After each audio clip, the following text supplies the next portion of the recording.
Bună ziua! Din nou, astăzi vă prezint un radiator de macara industrială pentru containere în port. S-a realizat după model. Acestea sunt cele două. Acesta e unul din oțel cu un corp de cupru. Am înlocuit acest produs făcut total din aluminiu de Ipexim Group. Uitați calitate. Aici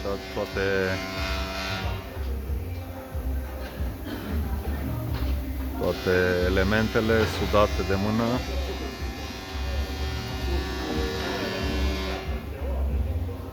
Să trec și pe partea asta altă să vedeți și partea din față.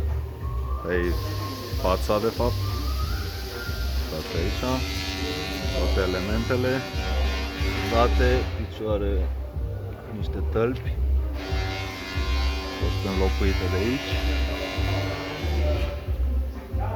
Așa arată adică un radiator industrial sau de macara realizate de firma Ipexim Group, total din aluminiu, cu un schimb termic foarte bun.